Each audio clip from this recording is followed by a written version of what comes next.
Selamat sore Bapak Ibu sebangsa setanah air, salam sehat bagi kita semua. Pada kesempatan hari ini, Selasa 6 Juli 2021, saya Jody Mahardi, juru bicara Menteri Koordinator Bidang Kemaritiman dan Investasi, serta Profesor Wiku Adhisa Smito, juru bicara pemerintah dan koordinator tim pakar untuk penanganan COVID-19, akan menyampaikan perkembangan terbaru dalam pemberlakuan pembatasan kegiatan masyarakat darurat di Pulau Jawa dan Bali, dan PPKM Mikro di wilayah lain di Indonesia. Dalam rapat terbatas penanganan pandemi COVID-19 yang digelar pagi ini, Presiden menyampaikan arahan bahwa mobility index masyarakat harus betul-betul dapat diturunkan sampai di angka 50% pada masa PPKM darurat ini, dan kita pasti bisa. Kita pernah menurunkan sampai dengan 30% untuk melandaikan peningkatan kasus di awal tahun ini. Dan kita pasti bisa, mari laksanakan perintah Presiden. Kurangi mobilitas dengan drastis, tetap di rumah, produktif, dan ibadah di rumah. Pemerintah minta kepada anggota masyarakat yang bekerja pada sektor esensial dan kritikal agar dapat memiliki surat tanda registrasi pekerja atau STRP. Perusahaan dapat mendaftarkan pegawainya untuk mendapat STRP, dapatkan informasi prosesnya di pemerintah kabupaten kota setempat. Koordinator PPKM darurat tetap meminta kepada Kapolri dan Panglima TNI untuk melakukan penyekatan mobilitas untuk memastikan kepatuhan WFH dan WFO diterapkan pada sektor non-esensial. Bapak Ibu sebangsa setanah air, khususnya kepada pimpinan pemerintahan daerah di Jawa dan Bali, kemarin saya sudah terangkan bahwa indikator PPKM darurat bersumber pada panduan WHO dan keputusan Menkes RI. Pada kesempatan ini, saya jelaskan lebih detail indikator pengendalian pandemi PPKM darurat. Pertama, yang dimaksud dengan upaya kesehatan masyarakat dan upaya sosial adalah mulai dari melaksanakan protokol kesehatan, penemuan kasus dan kontaknya, sampai dengan pembatasan kegiatan masyarakat seperti pemberlakuan work from home. Upaya-upaya ini sekarang perlu kita perkuat, ditambah pembatasan-pembatasan yang diperketat karena penularan meningkat. Pengetatan dapat dilonggarkan lagi ketika situasi telah membaik. Pengetatan dan pelonggaran ini harus dilakukan agar tujuan dari pengendalian pandemi, khususnya mencegah kesakitan dan kematian, menjaga keberlangsungan pelayanan kesehatan dapat tercapai. Situasi pandemi yang kita bagi menjadi 5 tingkat, mulai dari 0 sampai dengan 4, menggambarkan kecukupan kapasitas respon sistem kesehatan. Level situasi 3 dan 4 adalah situasi wilayah dengan transmisi komunitas tinggi, sedangkan kapasitas respon terbatas.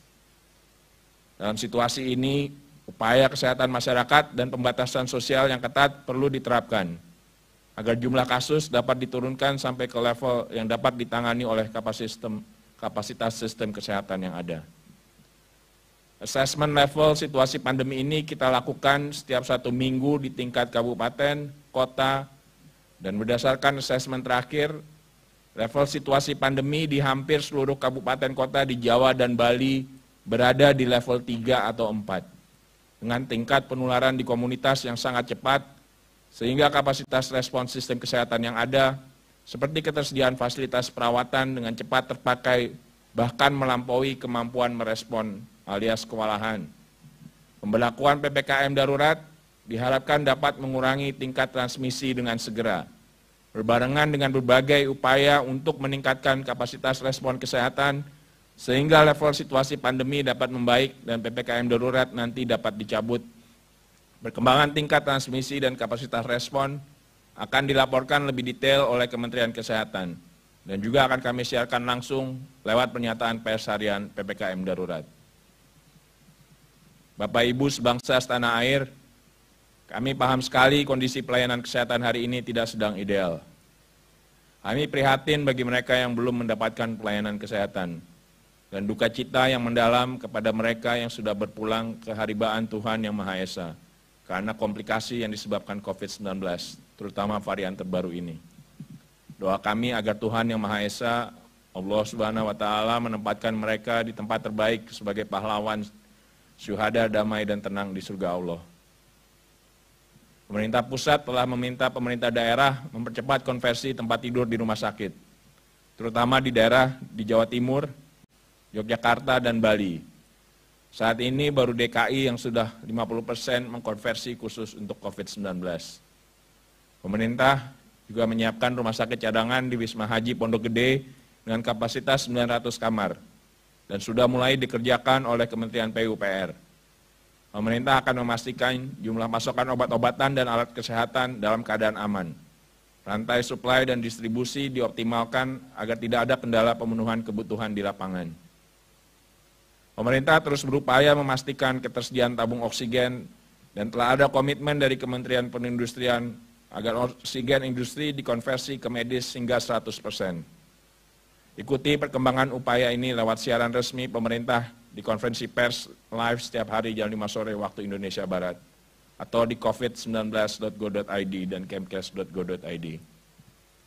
Bapak Ibu sebangsa setanah air, sekali lagi kita tidak dalam situasi normal. Hari ini saja 31.000 lebih saudara kita baru terkonfirmasi positif COVID-19 dan 728 orang meninggal dunia dalam satu hari. Kasus aktif yang sedang kita tangani mencapai lebih dari 324.000. Begitu banyaknya jumlah pasien COVID-19 saat ini. Ini bisa memenuhi kapasitas kawasan Monas, Bapak Ibu, dan sudah mendekati jumlah penduduk kota Jogja. Kondisi ini harus kita hentikan bersama-sama. Patuhi peraturan PPKM, tinggal di rumah, dan apabila harus keluar, pastikan ikut program vaksinasi COVID-19. Hingga Senin 5 Juli 2021 kemarin, lebih dari 46,5 juta dosis vaksin telah diberikan kepada sekitar 32,4 juta orang yang menerima vaksin dosis pertama dan sekitar 14,1 juta orang yang mendapatkan dosis kedua. Pastikan Bapak, Ibu, Saudara-saudari yang belum divaksinasi untuk daftarkan diri sekarang juga. PPKM darurat harus berhasil karena ini adalah tindakan kemanusiaan. Menyangkut penyelamatan nyawa orang, nyawa kita, keluarga, dan lingkungan kita. Kita bangsa yang tangguh, merdeka dengan keringat dan perjuangan bersama. Maka yakin kita bisa lewati situasi ini. Bersama-sama tetap bersatu melawan COVID-19. Semoga Tuhan melindungi dan menyehatkan seluruh bangsa Indonesia.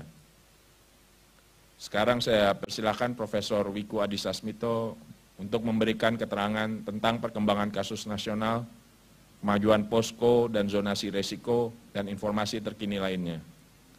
Profesor Wiku, kami persilakan.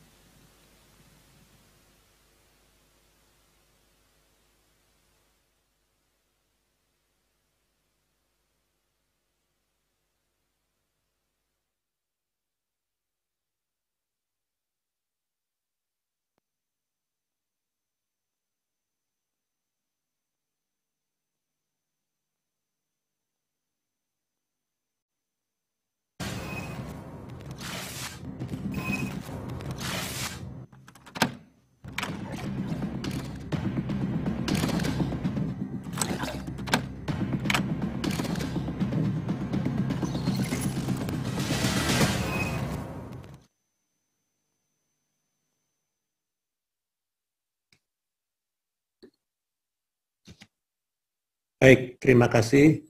Selamat sore. Assalamualaikum warahmatullahi wabarakatuh. Salam sejahtera untuk kita semuanya. Hari ini saya akan menyampaikan perkembangan penanganan COVID-19 di tingkat nasional. Sebagai antisipasi, jumlah kasus mungkin akan mengalami kenaikan selama beberapa hari sebelum efek dari PPKM darurat dapat terlihat. Dimohon kepada seluruh lapisan masyarakat untuk menaati peraturan selama PPKM darurat, agar PPKM darurat tidak sia-sia. Dimohon juga bagi sektor swasta non-esensial untuk mematuhi peraturan dan tidak memaksakan pegawainya untuk bekerja dari kantor. Pemerintah daerah harap benar-benar melakukan penegakan PPKM darurat sesuai dengan yang tertuang dalam Instruksi Menteri Dalam Negeri Nomor 15 tahun 2021. Pemerintah memastikan obat-obatan untuk pasien COVID-19, baik yang dirawat di rumah sakit maupun yang menjalani isolasi mandiri, cukup tersedia. Oleh karena itu, Saya meminta kepada masyarakat untuk tidak khawatir akan ketersediaan obat-obatan ini. Terhitung mulai hari ini, Selasa 6 Juli 2021, Kementerian Kesehatan bekerja sama dengan 11 platform telemedicine untuk menyediakan layanan konsultasi dan obat gratis bagi pasien positif COVID-19 yang isolasi mandiri. Selain itu, 11 platform telemedicine ini sudah terintegrasi dengan laboratorium tes PCR. Dengan demikian, pasien bisa melakukan tes PCR dari 11 telemedicine tersebut. Untuk tahap awal, fasilitas ini hanya berlaku untuk area Jakarta. Pertama, saya akan menyampaikan perkembangan COVID-19 di tingkat nasional. Penting diketahui, saat ini jumlah kasus aktif di Indonesia mencapai yang tertinggi, yaitu 324.597 kasus aktif. Sebelumnya, rekor tertinggi kasus aktif kita adalah sebesar 176.672 pada tanggal 5 Februari lalu. Jumlah kasus aktif yang tinggi saat ini harus segera diimbangi dengan kenaikan kesembuhan yang tinggi pula, serta fokus untuk menekan angka kematian. Kabar baiknya, per hari ini, kita mencapai penambahan kesembuhan harian tertinggi, yaitu 15.863 orang yang sembuh dalam satu hari. Saya apresiasi seluruh tenaga kesehatan yang telah bekerja keras untuk melayani seluruh pasien COVID-19 hingga sembuh. Tentunya angka ini harus terus ditingkatkan, mengingat kita berkejaran dengan penambahan kasus positif harian yang juga tinggi. Jika kita lihat perkembangan mingguan secara nasional, kasus positif pada minggu ini mencapai 168.767 kasus, dan angka ini meningkat 34,6% dari minggu sebelumnya. Kenaikan ini dikontribusikan oleh 5 provinsi dengan kenaikan tertinggi, yaitu DKI Jakarta, naik sebesar 14.508, Jawa Barat naik sebesar 10.367, Jawa Timur naik sebesar 2.905, Daerah Istimewa Yogyakarta naik 2.173, dan Kalimantan Timur naik 1.749.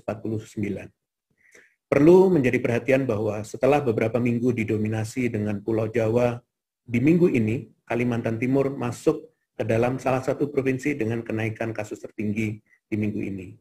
Ternyata, jika dilihat pada provinsi di luar Jawa Bali, kenaikan di minggu ini terjadi sebesar 61,8%. Sebagai informasi, kenaikan di provinsi non-Jawa Bali pada minggu sebelumnya hanya sebesar 37,79%. Kenaikan ini dikontribusikan oleh Kalimantan Timur yang naik sebesar 1.749 kasus, NTT naik sebesar 1.269, Kalimantan Barat naik sebesar 1.160, Riau naik 853, dan Sulawesi Selatan naik sebesar 791. Untuk itu, kepada pemerintah daerah, terutama di provinsi-provinsi tersebut, meskipun tidak diterapkan PPKM darurat, tetap wajib untuk tetap meningkatkan penanganan COVID-19 untuk mencegah terjadinya kenaikan kasus yang lebih tinggi lagi. Juga untuk masyarakatnya, jangan lengah. Mari sama-sama kita waspada bersama dengan masyarakat di Pulau Jawa dan Bali, karena kewaspadaan yang diwujudkan dengan perilaku patuh protokol kesehatan dapat mencegah penularan semakin meluas. Jangan sampai terjadi kenaikan kasus yang semakin tinggi lagi di provinsi-provinsi di luar Jawa Bali karena tidak segera ditindaklanjuti dengan cepat dan tepat. Selanjutnya adalah terkait perkembangan zonasi risiko tingkat kabupaten kota. Penting untuk diketahui bahwa untuk saat ini zonasi risiko tetap digunakan untuk melihat pada skala yang lebih luas, yaitu 34 provinsi di Indonesia. Namun, dalam rangka menilai situasi daerah dengan lebih spesifik pada indikator transmisi komunitas dan kapasitas respons pada 7 provinsi di Jawa dan Bali, maka Kementerian Kesehatan menggunakan leveling 1-4 yang telah dijelaskan sebelumnya. Pengkategorian daerah menggunakan pewarnaan zonasi risiko menjadi merah, oranye, kuning, dan hijau yang umumnya digunakan di tingkat global sesuai dengan konsensus internasional terkait dengan kebencanaan. Indikator yang digunakan dalam zonasi risiko ini adalah indikator epidemiologi, surveillance kesehatan masyarakat, dan pelayanan kesehatan. Di minggu ini, terdapat 96 kabupaten kota dengan zona merah, 293 kabupaten kota dengan zona oranye, 109 kabupaten kota dengan zona kuning, dan 16 kabupaten kota dengan zona hijau. Tingginya kabupaten kota di zona merah pada minggu ini didominasi oleh kabupaten kota dari Jawa dan Bali. Namun, penting diketahui bahwa dari 96 kabupaten kota tersebut, 27 diantaranya adalah kabupaten kota di luar Jawa Bali. Saya akan bacakan kabupaten kotanya ini untuk menjadi perhatian. Pertama adalah kota Banda Aceh dan Aceh Tengah di Aceh, kemudian kota Bengkulu di Bengkulu, Batanghari di Jambi, kota Singkawang dan kota Pontianak di Kalimantan Barat, kota Waringin Timur dan kota Palangkaraya di Kalimantan Tengah, kota Balikpapan, kota Samarinda, dan kota Bontang di Kalimantan Timur, kota Tanjung Pinang, kota Batang, Bintan di Kepulauan Riau, kota Bandar Lampung, Lampung Utara, dan Pringsewu di Lampung, kota Ambon di Maluku, kota Ternate di Maluku Utara, Fakfak di Papua Barat, kota Kendari dan Konawe di Sulawesi Tenggara, kota Bukit Tinggi dan Padang Pariaman di Sumatera Barat, serta Lahat, Musi Banyuasin, dan kota Palembang di Sumatera Selatan. Kepada 27 kabupaten kota ini, mohon betul-betul terus perhatikan perkembangan kasus wilayahnya masing-masing. Segera ambil langkah penanganan yang efektif dan tepat sasaran untuk menekan penularan agar tidak semakin meningkat seperti di Jawa dan Bali. Pastikan kapasitas fasilitas pelayanan kesehatan cukup dan memadai sehingga seluruh pasien COVID-19 dapat ditangani dengan baik. Yang paling penting adalah berdayakan posko yang telah terbentuk di tingkat desa atau kelurahan untuk berkoordinasi dengan berbagai unsur agar penanganan dapat lebih sistematis dan dapat terkendali dengan baik. Terakhir, jika dilihat dari data BOR ruang isolasi di rumah sakit rujukan di 34 provinsi, 6 provinsi di Pulau Jawa telah mencapai lebih dari 80% tempat tidur terisi. Keterisian tempat tidur yang tinggi ini tengah diupayakan oleh masing-masing daerah untuk dimitigasi dengan meningkatkan jumlah fasilitas isolasi terpusat dan meningkatkan kualitas pemantauan pasien isolasi mandiri. Yang perlu menjadi perhatian adalah terdapat 14 provinsi di luar Jawa Bali dengan BOR mencapai 50-80%. Provinsi tersebut adalah Lampung, Papua Barat, Kalimantan Timur, Sulawesi Tenggara, Kepulauan Riau, Bengkulu, Sumatera Selatan, Kalimantan Barat, Sumatera Barat, NTT, Bangka Belitung, Jambi, Papua, dan Maluku Utara. Tingginya BOR pada provinsi-provinsi ini perlu segera ditindaklanjuti. Mohon bagi pemerintah daerahnya untuk mulai mengkonversi jumlah tempat tidur dan menambah fasilitas isolasi terpusat di wilayahnya masing-masing. Masyarakat juga dapat berkontribusi dalam menekan angka BOR di wilayahnya masing-masing. Apabila mengalami gejala COVID-19 atau kontak erat dengan pasien positif, jangan panik dan segera hubungi puskesmas setempat untuk segera dilakukan pemeriksaan dan penelusuran kontak. Sambil menunggu hasil pemeriksaan, teruslah berkonsultasi dengan petugas puskesmas agar isolasi mandiri dapat selalu terpantau. Ingat, melapor ke puskesmas sangat membantu dalam pendataan dan pelacakan kontak serta penanganan COVID-19 bisa didapatkan dengan gratis tanpa dipungut biaya apapun. Puskesmas dapat menganjurkan pasien untuk isolasi mandiri atau merujuk ke tempat isolasi terpusat maupun rumah sakit sesuai dengan gejalanya. Jika kita melakukan isolasi mandiri, penting untuk memastikan ketersediaan beberapa peralatan seperti oximeter, termometer, obat-obatan, dan vitamin. Pantau suhu dan saturasi oksigen secara berkala, dan pastikan asupan makanan dengan gizi seimbang terpenuhi setiap harinya. Selama isolasi mandiri atau dalam mempersiapkan isolasi mandiri, kita tidak perlu panik dengan membeli barang-barang yang sebenarnya tidak diperlukan. Karena hal ini dapat memicu habisnya stok barang tersebut dan membuatnya langka, sehingga harga dapat meningkat tajam dan menyulitkan orang yang benar-benar membutuhkannya.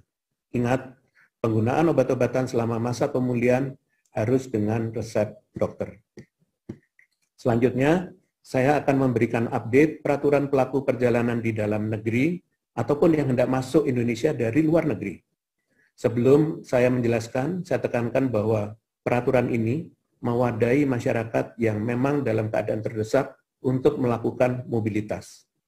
Jika tidak, baiknya tetap di rumah untuk menekan peluang penularan semaksimal mungkin. Bagi pelaku perjalanan dalam negeri yang hendak menggunakan moda transportasi udara, wajib menyiapkan hasil PCR maksimal 2 kali 24 jam sebelum keberangkatan. Sedangkan untuk pelaku perjalanan yang memanfaatkan transportasi dengan moda laut, penyeberangan laut, pribadi maupun umum melalui jalur darat, sepeda motor, dengan kendaraan logistik maupun kereta api antar kota, maka wajib menyiapkan dokumen hasil negatif COVID-19, baik dengan PCR maksimal 2 kali 24 jam sebelum keberangkatan, atau rapid antigen maksimal 1 kali 24 jam sebelum keberangkatan. Walaupun khusus untuk moda transportasi jalur darat bagi pribadi atau umum antar satu wilayah aglomerasi tidak diwajibkan untuk menunjukkan surat tanda negatif COVID-19, namun masyarakat perlu tetap berhati-hati karena risiko penularan ada di sekitar kita. Jangan lengah, baik saat dalam perjalanan maupun saat sesampainya di tempat tujuan. Upaya yang dapat dilakukan yaitu melakukan karantina mandiri selama minimal 5 kali 24 jam. Sebagai tambahan, semenjak 3 Juli 2021, pelaku perjalanan berusia kurang dari 18 tahun wajib menunjukkan hasil negatif COVID-19 dengan menyesuaikan opsi moda yang dipilih. Sedangkan untuk pelaku perjalanan dari dan ke Pulau Jawa, terdapat dokumen prasyarat perjalanan tambahan, yaitu sertifikat vaksinasi setidaknya dosis pertama vaksin. Keputusan ini diambil menimbang sedang terjadi eskalasi kasus khususnya di Pulau Jawa Bali, sehingga perlu proteksi lebih. Lalu saya juga perlu sampaikan, peraturan terbaru terkait pelaku perjalanan dari luar negeri yang hendak masuk ke Indonesia. Hal yang berbeda dan patut menjadi perhatian bersama, demi menekan importasi kasus, maka screening yang dilakukan semakin ketat dengan menambah dokumen syarat perjalanan, yaitu sertifikat vaksinasi, dan perpanjangan durasi karantina wajib menjadi 8 hari.